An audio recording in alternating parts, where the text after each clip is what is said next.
So hello and welcome to anybody who's watching the recording version of this. We forgot to press record. We just had some awesome warm-up improv games, and then we did a game called we did a game called Fortunately, Unfortunately, or Good News, Bad News for somebody who was thinking about wanting to leave their work, but not wanting to quit. And we were looking at different ways to possibly play with that. And then we just did an awesome little game called Yes and, where you build the momentum on an idea where someone's stuck. In this case, it was Sam, who was feeling stuck about giving herself some personal care. And so we ended up with this awesome idea where she was out taking walks, that she then invited some friends in and was getting exercise, and they were brainstorming on how to improve their lives. Then they started podcasting it and video recording it, increasing their speaking skills. And so this energy builds up, versus the kind of energy that tends to happen when we're in our own brain and the critic comes up, or you're in a meeting and someone enthusiastically suggests an idea and someone's like, yeah, but that's going to cost too much money, or yeah, but. So we're exercising the yes and energy. Absolutely. And if we had yes butted each other, and let's just face it, a yes but is just a no masquerading around in cheap perfume and costume jewelry. That's all it is. I mean, it's still a no. It's still a no. And the thing that I like to laugh about that is that if we had yes butted each other, Leaf and I could have very well done that. But then these ideas would never have bubbled to this walking, podcasting, brainstorming session that gives you self-care. You're out in the beautiful sunshine. You're being inspired. You're meeting people. You're deepening relationships. You're getting ideas for social media. You're inspiring other people. Holy cow, all this stuff is happening because you yes-anded possibility. So it's such a powerful thing. The small little thing, but it's a big thing. Yeah. It's just on a little woo-woo-y side note. One thing to pay attention to is that dynamic is happening constantly in life. Like the every day in life, the universe is presenting you opportunities, relationships, things to do. And if you just practice for a day or something, maybe saying yes to whatever comes your way. And here, an important thing to say about that is saying yes doesn't always mean agreeing to the totality of what is brought your way. Yeah. Saying yes is always seeing something of value. So saying, it's in the person that's offering something to you, it's seeing something of value, and you're finding some way to say yes and then add value to it. That's the dynamic we're looking at. And that's a really important point to reiterate what Leaf is saying, because it's so key. A lot of times, sometimes we think that yes and, I'm agreeing to something. Not really. It doesn't mean you're going to go do that. You're not going to go write the corporate check to fund every idea that you yes-anded, because some of those ideas aren't going to be viable. However, what's so powerful is yes and is that you are going to generate ideas that, had you yes butted, you would never have gotten to. You would never have gotten to. So you're going to generate more and better quality ideas. And you don't have to look at it as saying yes to Leaf's point about the totality of doing every idea. It doesn't mean that. But give yourself that gift of yes-anding, because even if you take it to a really crazy place, you're gonna end up with 3 or 4 really viable ideas out of 10 that you wouldn't have gotten otherwise. So allow yourself to revel in possibility. That's really important. Sam, that was what Sam says. This is such a great show, and it's 100% unique. There isn't another show like this. Thank you. I can use all this stuff. Oh, that's so sweet, Sam. Thank you. Sam, thank you for sharing. Thank you for coming on and helping us. That's great. That's awesome. It's cool. A lot of people, when they hear the term improv, the first thing they think of is improv comedy and stage fright and that kind of stuff. Improvisation, when you're just talking freely with someone, you're improvising. And you're able to do it because you probably are talking to a friend you feel safe with. So what we do in the world of applied improvisation is that we find ways to create enough safety in ourselves and with others that you can tap into that same sort of creative momentum. That's all it really is. It's self-trust, really.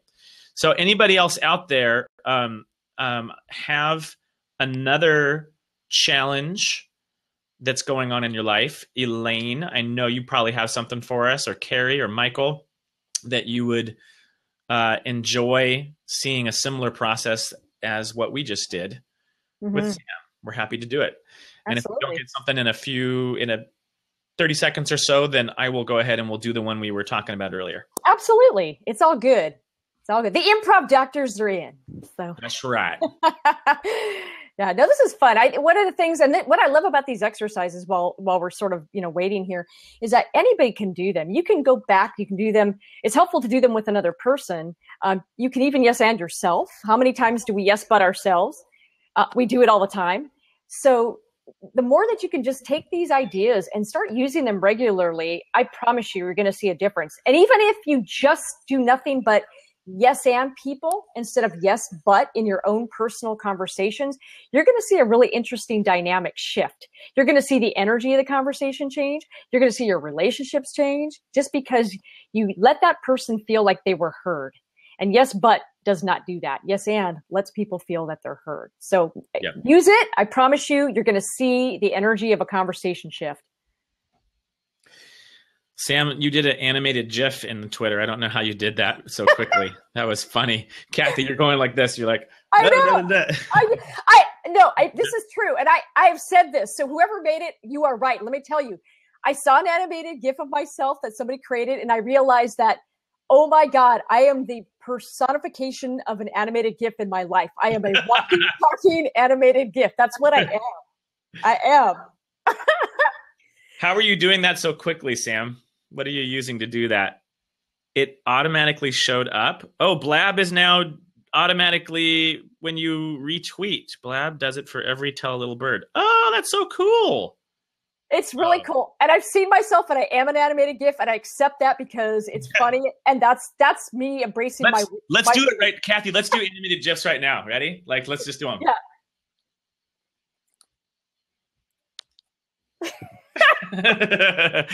Oh, that's great. But the funny part about that is that people wouldn't be able to tell that that was contrived versus what I actually do. Yeah. I'm a wild and crazy guy. All right. So we just had a few people. Hello, Les and Funky Cerebral. If you're just joining us now, we are basically taking people's business challenges, and we're taking some different improvisational structures and games and helping you to find a solution storm breakthrough. Mm-hmm. So you could go ahead and request coming into a seat and give us a live description, and then we'll boot your booty out of there, or you can type something up and we'll be happy to respond. And maybe, Kathy, while people are thinking of something that they want to get play formed, we can go ahead and do the one that I mentioned earlier. Shall we? Yeah, absolutely. All right. Let's do the bad advice game. Mm-hmm. Okay. Yeah. So we'll both do it. We'll both give myself bad advice. Okay. So in this game, we are going to be giving some bad advice to myself about how to figure out what specific niche I want to work with for my creative facilitation class. And as you might guess, the value in that is that you really kind of start seeing the good advice behind the bad advice. Okay. Yeah. We'll debrief. I promise. Yeah. I promise later. Yeah. Okay. So right.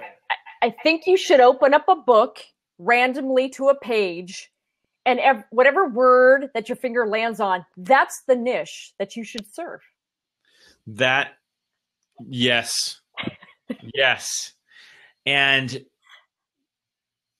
this is interesting doing it as a bad advice and then, because it doesn't really matter who you work with. As a matter of fact, you could just, I could do creative facilitation classes for garbage men, because that's, matter of fact, I think I'm just going to look for a book right now and see, while you're giving your good advice, your bad advice, I'll try and find a book. Yeah. Well, and if you're serving garbage men, you might as well serve all city employees, because all city employees in a lot of cities have a lot to do with very little limited government resources. And so they need that help. That's right. And, garbage men tend to be really outgoing. And so, they're going to, I'm sure, really, want to learn a class about how to facilitate groups. And we can invite other people from other cities, and like librarians, for example. We can invite people from the DMV. We can invite other people who work in a government capacity that maybe don't like their jobs.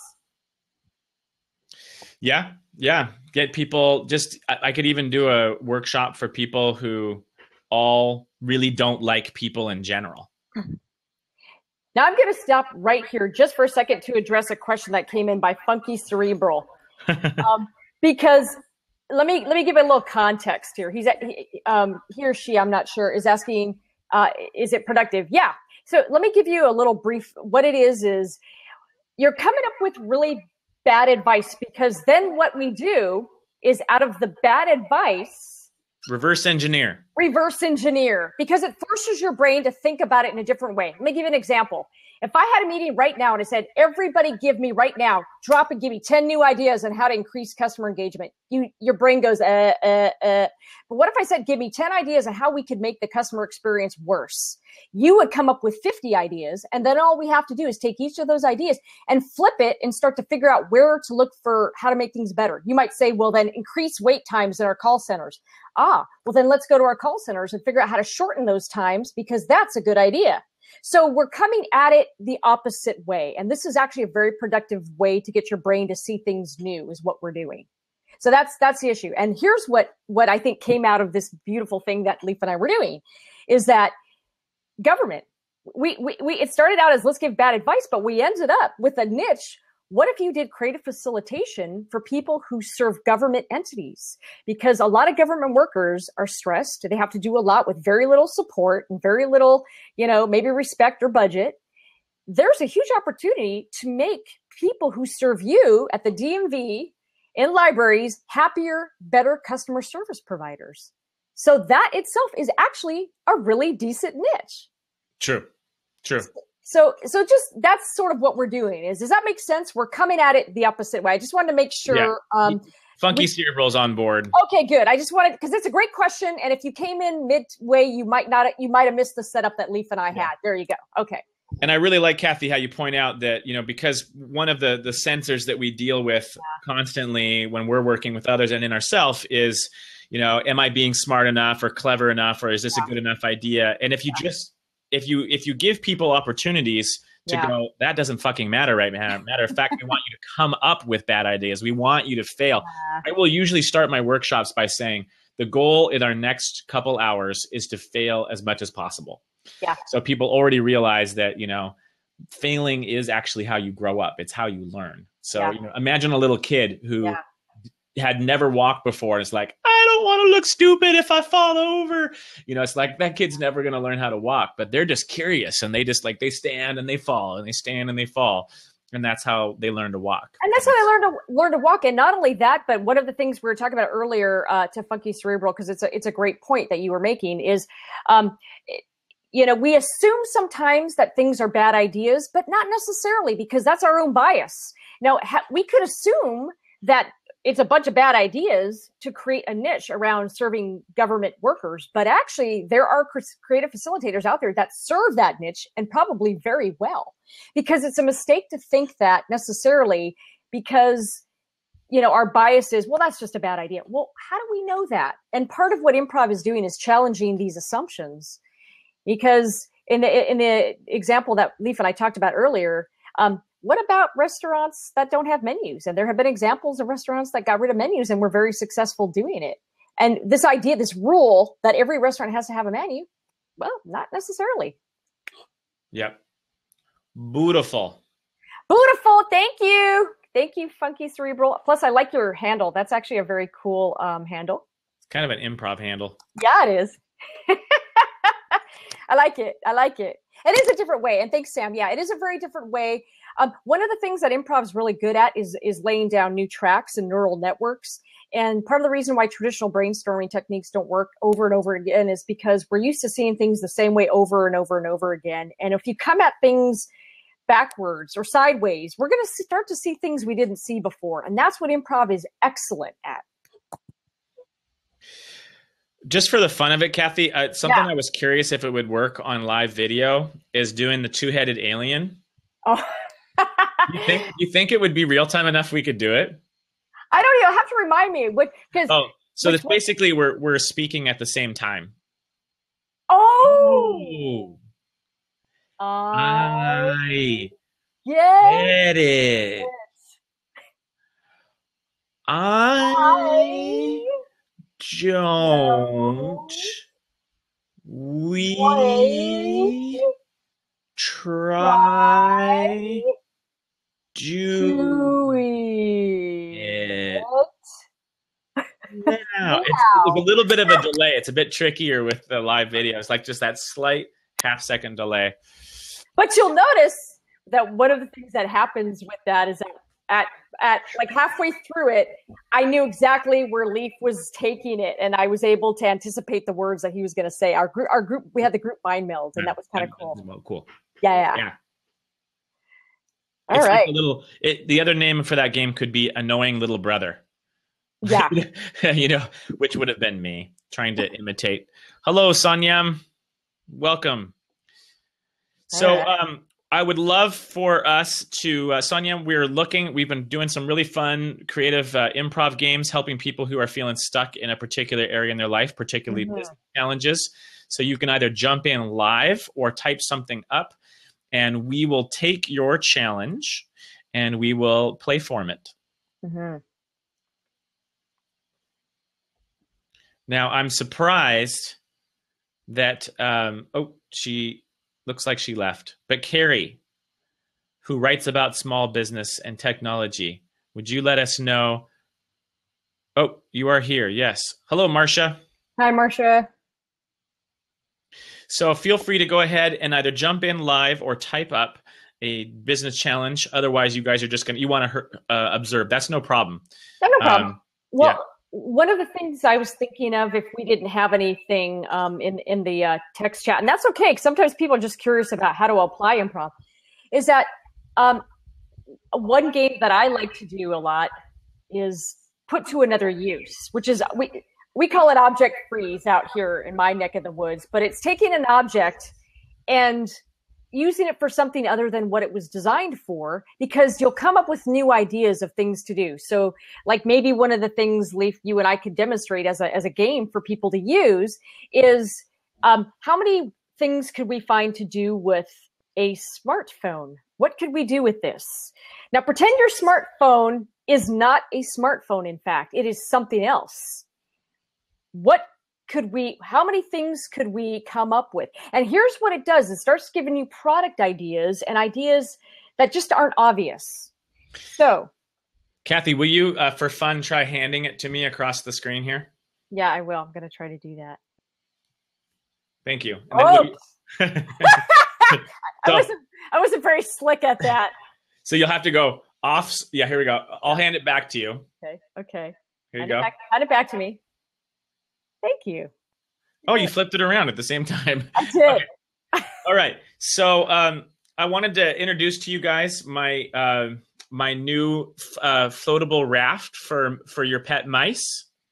So this little raft, if you have a pet mouse, it floats on the water. And because it also has a built-in GPS system, you can see where your mouse is traveling all around the world. You put it on a river, put it on the ocean. It's pretty amazing. This is a solar-powered battery pack for the robot husband that I may or may not be building in my basement. This is an interdimensional portal that, if you lick it, will take you to another dimension. This is a bobsled that I created for my hamster. And we are entering the Animal Olympics with this. This is a heat pack. It lasts for about 8 hours. You can stick it into your ski gloves, and it keeps you incredibly warm. This is a defibrillator that I can use on my lab. My dog. Not the evil lab that I'm designing in my basement.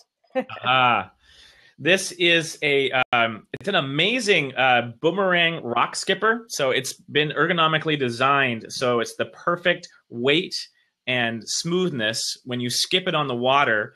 It will skip out for as many skips as you wish, and then it will skip right back to you. This is a object that could be used in a bar for flirting. So instead of passing a tip on the bar, if I see somebody across the bar that I want to send a little flirty message to, I just stick it on here and I just slide it on down the bar, the end of the bar, to enhance my dating. Nice. Yeah. This is a sterilized butt wiper. And so you can use it once, you press a button, sterilizes all the poopy stuff off of it, and you can use it again. This is oh my gosh, you did not just say that. So the way it works is that if somebody says something I don't like, I just hit them upside the head. You did not just say that. You did not just say that. All right. This is, we'll do just a few more of these here. This is a stick-on Band-Aid.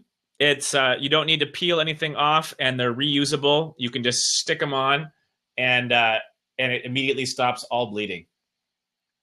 This is a massager.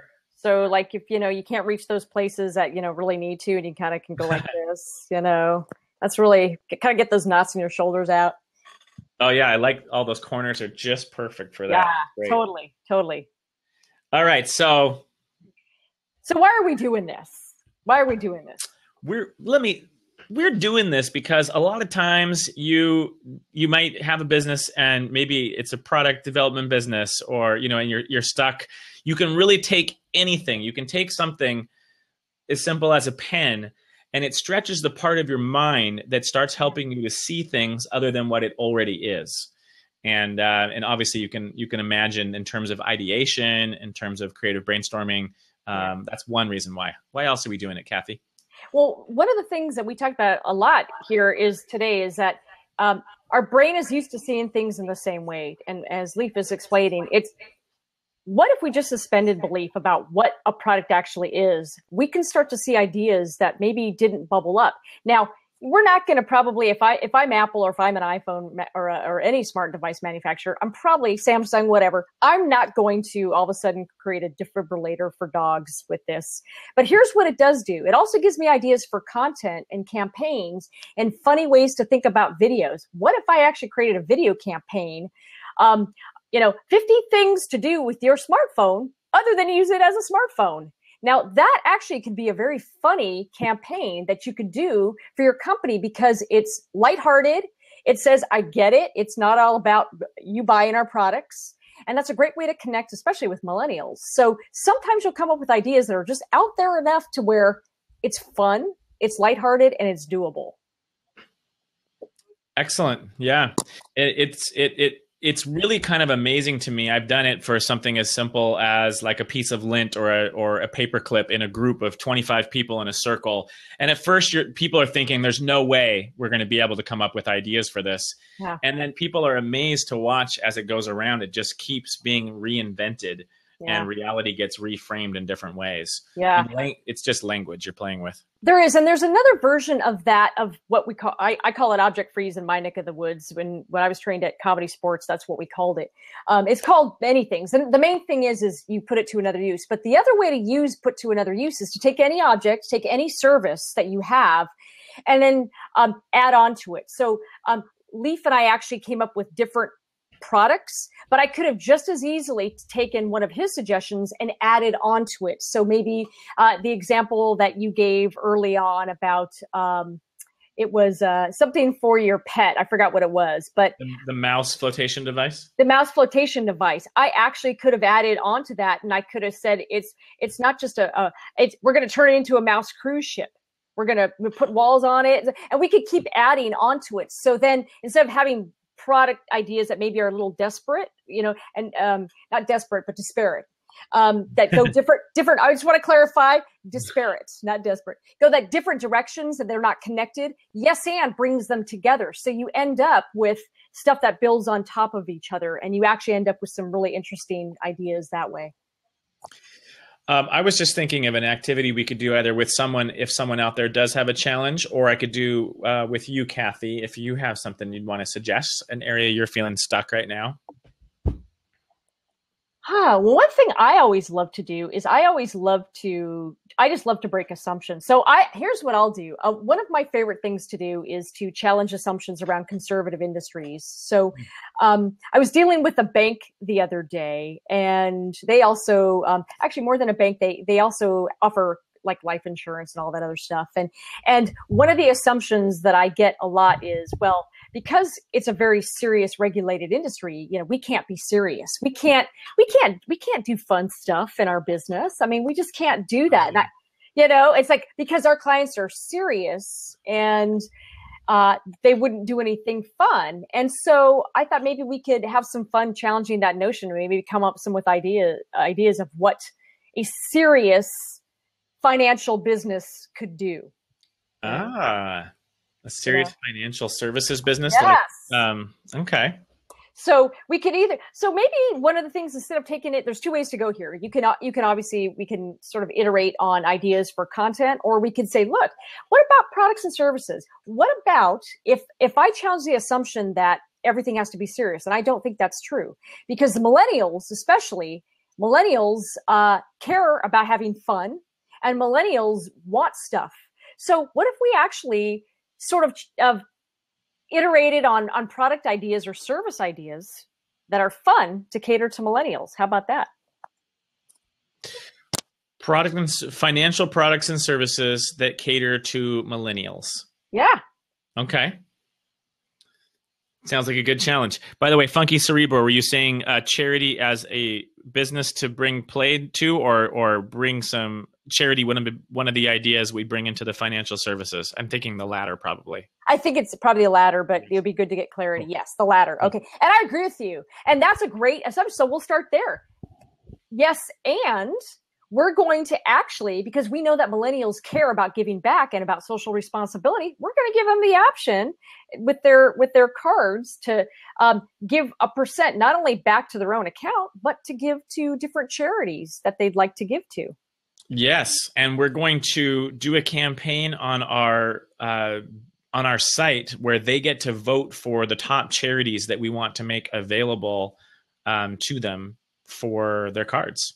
And that will help raise awareness for the charities and also help them feel like they're the ones that are choosing. And it'll drive some traffic to our website too. Mm-hmm. And we also know that some of those charities might be about animals, because we know millennials love animals.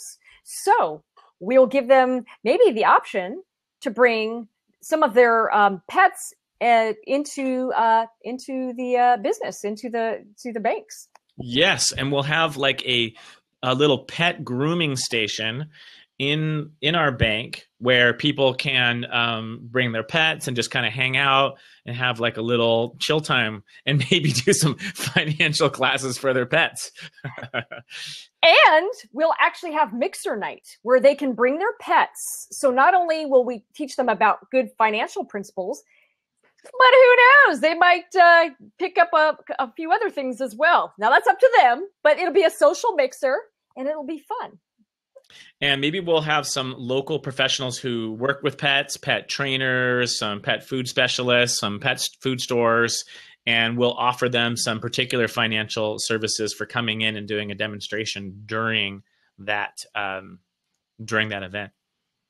Ooh, yes. And maybe we will have a pet day where they can donate to certain charities and maybe adopt a pet. So maybe one event will be around the local SPCA, and millennials will be able to donate to causes they care about. Yes. And I think there's a new service for that I'd like to also develop. That's another kind of charity. And that would be where we have them bring in children who are wanting to, we want to basically teach some financial literacy to children. So we can have, because kids these days, they get sucked into debt. But if we can kind of teach them some financial services early on, be kind of like a family, bring your kids in day. Oh, how fun. And they had like maybe financial coloring books for the kids so that they can color and learn at the same time. Maybe some crossword puzzles will make it fun. Yeah. And there'll be a prize. We can have a prize where the kid, maybe the top three that coloring book, the top three drawings that we appreciate, we can frame there in our bank, and that we also give those kids a bank account for $500 each, and help them kind of get started. And on top of that, that brilliant idea, we are going to have a young entrepreneurs forum, and we are going to teach kids entrepreneurial skills. And we are going to the bank will fund the winning idea that one of the kids has come up with. Ooh, that would be awesome. And then we can help the community rally around that project and come up with, either a bank loan to help them fund it all the way, or teach them about crowdsourcing possibilities, or use one of our other services. Awesome. Yeah. So who knew that banking could be so fun? Yeah, but there's some cool ideas that came out of that. Seriously. Totally cool. I mean, I would love it if, the banks near me or the serious financial services near me would actually start thinking about what millennials need and how to educate kids with financial literacy and make it fun. And these are viable ideas, not everything, but some of the stuff actually is viable. Some of it, and fintech. Yeah. You could also use apps, create fun apps. That's a great point at Funky Cerebral. How about creating some fun apps for millennials and their kids so that they could learn about, saving in a way that's fun, and so there's a lot of things that could be done. Not all these ideas are going to be viable, but I think there's so much more fun, and that financial services firms could be doing so much more. Tuppence. Well, I like the app. I was just thinking of an app that kids could use that as they invest, they get to watch this garden grow, or they get to watch this, this little world get developed as their investment grows, or something like that. As they put their savings in, they get to see sort of not just the piggy bank, but they get to have the app element to that. That would be cool. Totally. Make it fun, gamify it, make it a fun kind of thing. Absolutely. Well, I mean, in Funky Cerebral, you bring up a good point about, corporate culture does often get in the way. And I think that is the biggest impediment with, I think, a lot of serious financial services firms, is that you're absolutely right. I think the product people are over here going, we have to attract millennials. We've got to be less messaging about stuffy to your parents' generation, and much more what millennials want.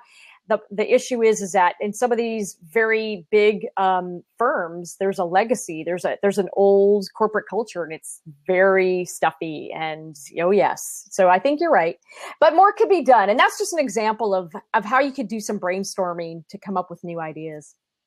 So there you go. All right.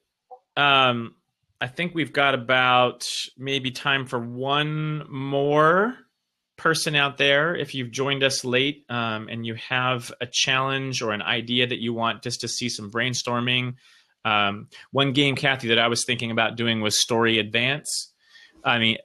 Advance, just to kind of get into if there's something that you have or someone else has that you need to kind of fill out the details on. It's a good activity. Yeah. I literally have in front of me right now a database that I've collected of over 200 activities that I have stolen or made up in these kind of situations. Yeah, the improv community is we borrow from each other, and there's a lot of these things, and we adapt them, and they're very malleable. Yeah. Everybody has their own pet names too, which can get a bit tricky. Like, do you mean that one? Or yeah. I find that we all have the same games. We just call them differently. Yeah. Do you want to do one more game? I'm up for it. I'm not familiar with the one you mentioned, but I may know it under a different name. Color Advance is it's a great tool for a number of things. It's basically you'll tell some sort of story, or maybe in this context you could talk about your challenge, and at a certain point I will say color blank. So if you're saying I was walking down the street with my mother, I might say color mother, and you would then have to start talking about go into the next level of detail about your mother until I say advance, and then you zoom back up to your previous story, and I get to therefore sort of be in control of the granularity of your story, of what interests me, and help you to think of things you maybe not hadn't thought of before. Right. Okay. But there's many other ones too. Yeah, it is 1 o'clock. Do you want to try? Do you want to try something briefly and just demonstrate, and that'll be our final activity? Yeah. We'll do a final activity here just so you guys can play with this one. This is an easy one to do with with a friend, with a business partner.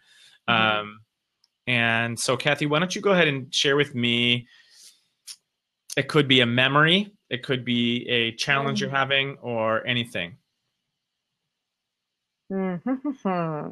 Just maybe just okay. So I'm gonna tell you a funny story. So I just had a wedding anniversary not too long ago, and my man makes a great husband. You know what he doesn't make is reservations.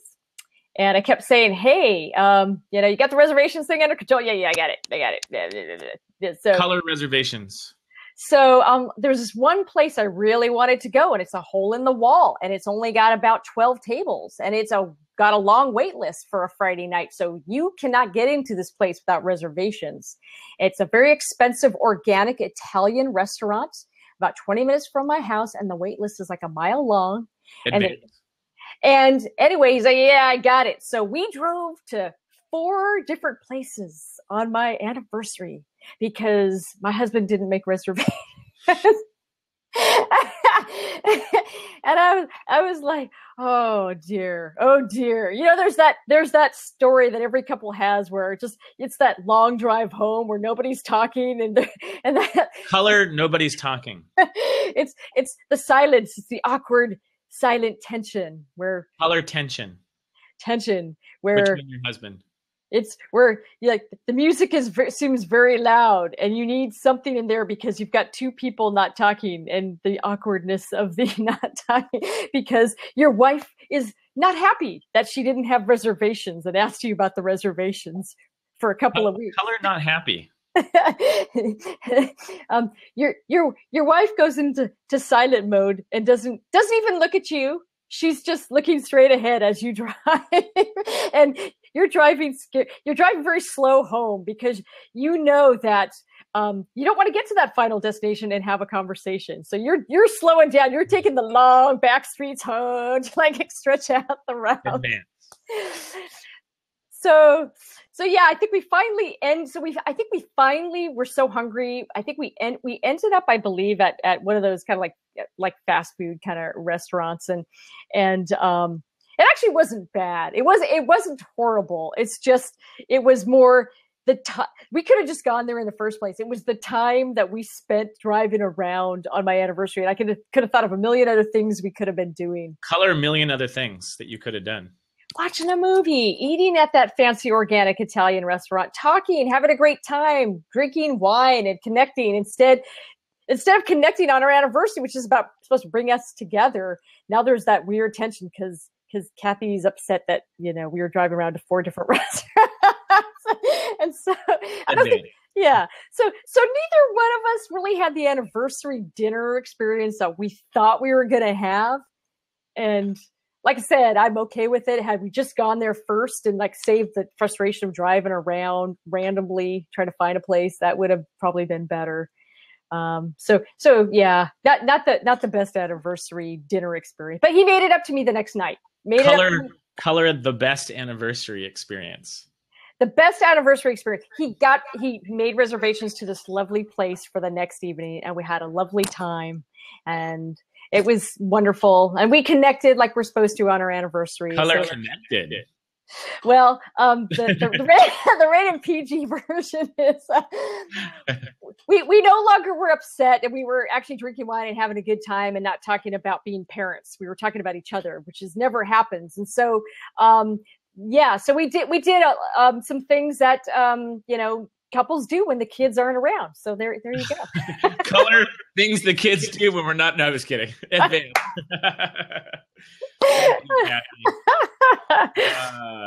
We could have really grilled you there. I know. Good.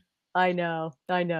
Thanks for going where no man has gone before, but a woman did. Yeah. Hello, Jason. A woman would have made reservations. Can we just all agree? Yeah. Was it a particularly busy night, or was it just? Well, it's a Friday night. Our anniversary fell on and that's a popular date night. And the particular restaurant that I was talking about really honestly is a hole in the wall. It's only got a few tables. They've got a mile-long wait list.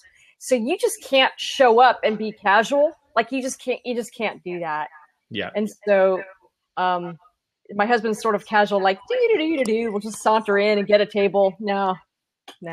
That's when improv isn't at its best, and I would be probably sometimes probably sometimes that kind of person who would improvise. And often life does sort of just work out the best situation. But yeah, it's good. It's good on those special occasions to have a little bit of planning in advance. It is. So, Jason, who just joined, we're actually wrapping up. We've been doing a variety of creative improv games, SolutionStorming, both our own challenges and other people who volunteered their challenges. We're going to keep doing this show. We might tweak the concept a little bit. Yeah. But the general thing, the purpose that we have in this is to help people see how Kathy and I both, I'm sure, Kathy, you believe this. We believe that everybody is far more brilliant than they probably think they are. And that what tends to get in the way is, it's our fear of looking silly, our fear of looking stupid, our coolness, our isms, our professionalism, our whatever ism it is that's part of our ego, our kind of scripted self. Improvisation helps you get outside of that script and that says, I should be this way. I have to talk this way. I can't say these kind of ideas. And helps open you up to being yourself more authentically. And that helps you be a more dynamic presenter. That helps you to be more attractive in how you're relating to people in business. That helps you be more creative when you're brainstorming, whatever kind of business situation you're in and getting unstuck. Improvisation in some ways is sort of the magic. It's kind of a magic bullet. And it's growing really rapidly in popularity around the world right now in terms of business application. If you go to like Fast Company and Google improvisation, you'll see there's been like half a dozen articles in this last year. And we're also part of a network called the Applied Improv Network. You can go to appliedimprov.com or .org and find some more there.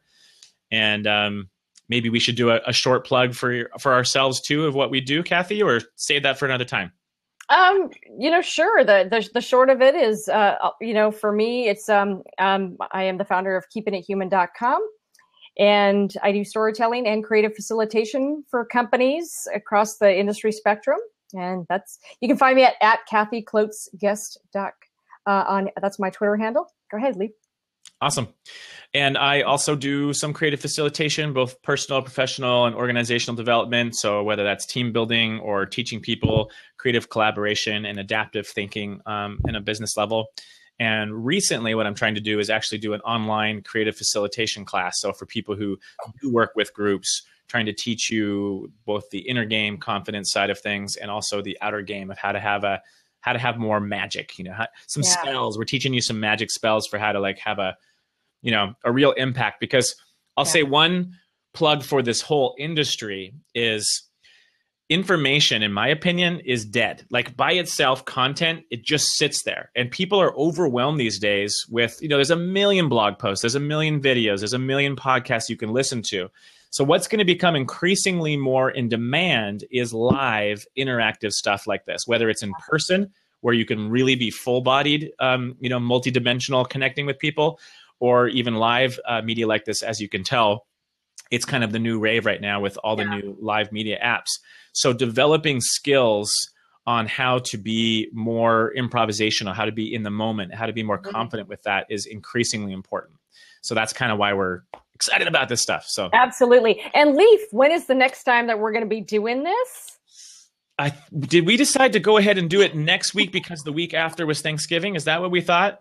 I think so. We were targeting for doing this again next Friday. I think we just have to figure out the time because of a noon situation that I have. But we talked about doing this next, because the next week after that, that's Thanksgiving. It's the day after Thanksgiving. So you guys are going to be sitting around going, not wanting to go on a blab, or maybe you will, who knows? Maybe it'll be like the ultimate blab day. But if you're not following Kathy or me, go ahead and make sure you're following us here now. And then we'll let you guys know when the next show is happening. And you can find me at sparkguy.com. And Kathy, you're where again? keepingithuman.com. Keeping it human. Keeping it human. I'm an animated GIF, y'all. All right, I'm going to take recording off.